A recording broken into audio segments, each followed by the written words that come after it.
The president secured a ceasefire between Israel and Iran, and despite of the temporary disruption this morning, we believe that will hold. Peace in the Middle East has never been closer within our grasp, and that is something that we should all embrace and applaud. And we were heartened to see even people on the other side of the aisle, right-thinking, common sense folks, say that this was the right move. The ceasefire is fragile, but it is very real. I spoke to the president this morning right before Air Force One took off from the tarmac. He's headed over to the NATO meeting, as you all know. And we talked about his frustration with the temporary disruption and the ceasefire overnight. And he told me he had just spoken to Prime Minister Netanyahu and encouraged him not to retaliate in any heavy way.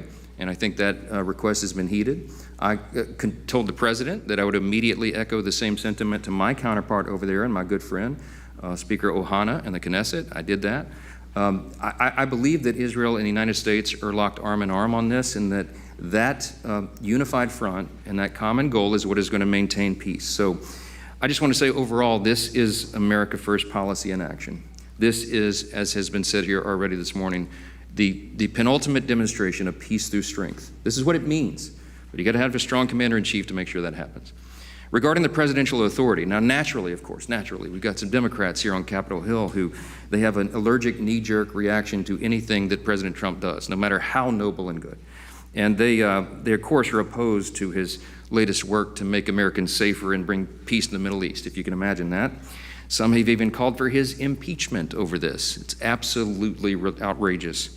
It would be comical if it were not so serious and stupid. Let me be clear and be as clear as possible.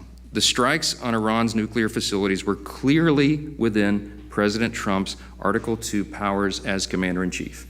It shouldn't even be in dispute.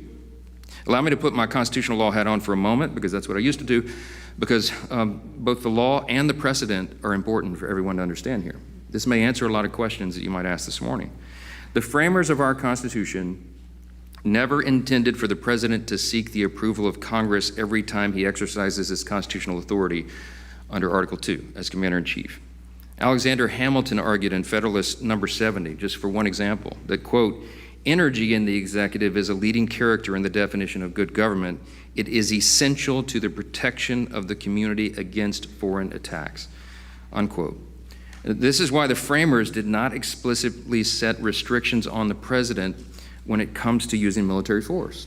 They understood something very practical about our matchless legislative body here in our Constitution. The way the Congress was set up, they knew it would be a deliberative body, and they knew that process by necessity would take time. And in an emergent and imminent situation, time is not something we always have the luxury of.